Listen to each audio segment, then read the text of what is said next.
যে এত তাড়াতাড়ি করবেন না, তাড়াতাড়ি কম করেন। আপনাদের যে তাড়ানো হবে সেটা আপনি নিজে এখন বুঝতে পারছেন। ইলেকশনে দেখবেন যে বিএনপি কোথায়, তারপরে আপনারা ঘর থেকে নিজেরাই পাবেন। খালি ডিক্লারেশনের নমিনেশনটা দেখবেন এখানে সব হাইব্রিড পড়ে। আমি কনফার্ম করতে পারি আপনাদের এখানে কুমারখালী থেকে বাজিয়ে যাবে। আজকে কুমারখালীতে রংবাজি করছেন, বক্সায় রংবাজি করছেন, বিভিন্ন জায়গায় বিভিন্ন কথা বলছেন। আমরা তো ভাই এই রংবাজি শোনার লোক না, আমরা জনতার কাতারের লোক, জনতার সুখ দুঃখ আমরা হচ্ছে দেখেন। সেই দল হচ্ছে জাতীয়তাবাদী দল, সেই দল হচ্ছে বিএনপি। সেই দলকে আমি সাংবাদিক ভাইকে বলবো যে আপনারা একটু আমাদেরকে আপল করার জন্য, আমাদের কর্মকাণ্ডকে একটু প্রসারিত করার জন্য আপনারা আপনাদের চেষ্টা অব্যাহত রাখবেন। এই কামনা সাংবাদিক ভাইদের কাছে থাকবেন, সাংবাদিকের বলতে থাকবেন। দেখেন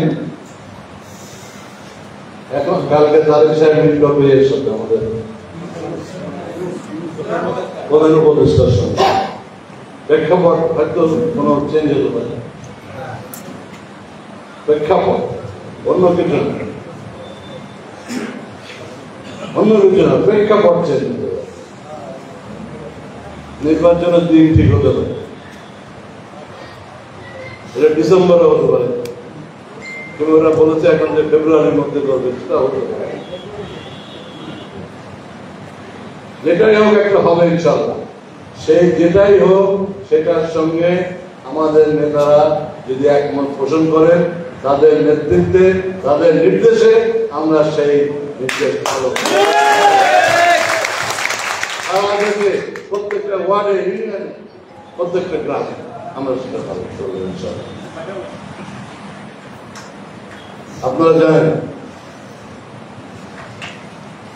যেমন অ্যাডমিনিস্ট্রেশন অনেক কথা শুনছে না, সিভিল অ্যাডমিনিস্ট্রেশন, পুলিশ অ্যাডমিনিস্ট্রেশন অনেক কিছু শুনছে না। কারণটা কি? কারণটি হচ্ছে there is no elected government in the country. এখানে কোনো নির্বাচিত সরকার নাই। এই অনির্বাচিত সরকারের 3 মাস 4 মাস টাইম দিয়ে দিতে পারে, উনি বছর খানিক অন্তত কাটায় বেড়াতে পারে, কিন্তু কিছুই করতে পারছেন না, কিচ্ছু করতে পারছেন না। সমস্ত জায়গায় অ্যাডমিনিস্ট্রেশন লুজ হয়ে যাচ্ছে, সমস্ত জায়গায় অ্যাডমিনিস্ট্রেশনের নিচের তলায় চলে যাচ্ছে। আমরা চাই যে এই শক্তি আছে, এই শক্তি দিয়েই আমরা যাতে সর্বাগ্রে থাকতে পারি। আমাদের প্রশাসন, আমাদের পুলিশ, আমাদের অ্যাডমিনিস্ট্রেশন, আমাদের আর্মি, আমরা সেইখানে যেতে চাই। কারণ গাফিলতির জন্য যদি আমরা নিচে পড়ে যাই, তবে তার বিচার এদেশের জনগণ ইনশাল্লাহ করাই বুঝে দেবে, বিচার করবে ইনশাল্লাহ। ঠিক আছে না? এটা আমি বক্তব্য বাড়াবো না, আমি শুধু এইটুকু বলতে চাই যে আমাদের যে তরুণরা, কারণ তারেক সাহেব কিন্তু তারুণ্যের পলিটিক্স করে, সারা দেশের তরুণরা যাতে ঐক্যবদ্ধ থাকে। এবং আপনাদের কাছে একটা আবেদন জানাবো, তরুণ এবং আমাদের মধ্যবয়সী, বুড়া বয়সী যারাই আছেন, সবাইকে নিয়ে যাতে আপনারা ভোট কেন্দ্রে দিতে পারেন এবং আপনাদের ভোটটা প্রকৃত ক্যান্ডিডেটকে দিতে পারেন।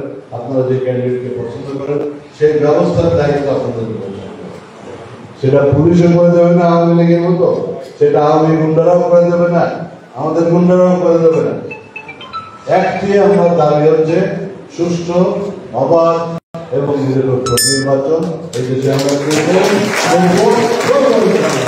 সেই নির্বাচনে জনগণের সত্যিকারের প্রতিনিধি বেরিয়ে সেই তারা সরকার গঠন করবে, সেই সরকারের নেতৃত্ব দেবে জনাব তারেক রহমান, বেগম খালেদা জিয়া, সেই সরকারের সাথে আমরা এই খেটে খাওয়া মানুষ, গরিব মানুষ, সারা দেশের রিক্সাওয়ালা, মুচে মজুরিওয়ালা যারাই থাকুক, যত দুর্বল লোক থাকুক, তারা আসলে দুর্বল না, তারা হচ্ছে আসল শক্তি।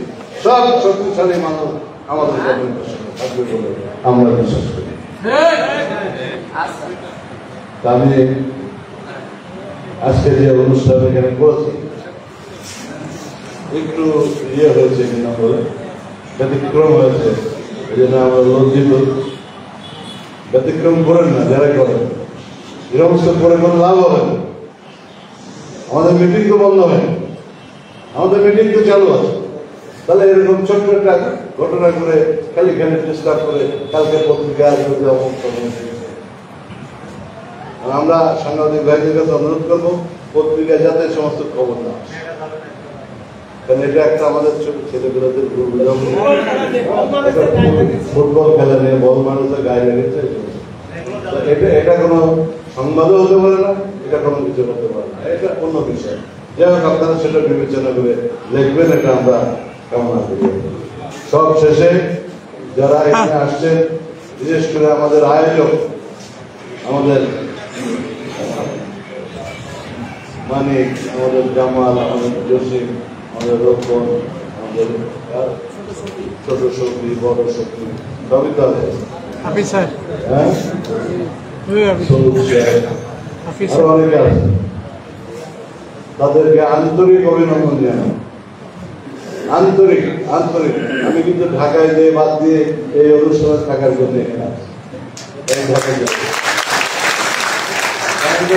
ব্যাপার, আমার জীবন গেলেও আমি সেখানে থাকি। এই মাটিরই সন্তান আমরা, এই পাশের গ্রামের বলেছেন আমাদের কমলাপুরের বাড়ি, আমাদের কমলাপুরের বাড়ি। এই গ্রামে একটা গ্রামে বহুত লোক আছে,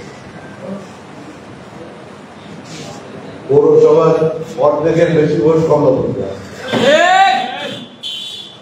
তাইলে আমরা যাকে ক্যান্ডিডেট করবো ইনশাল্লাহ বিপুল ভোটের সাথে লাভ করবে।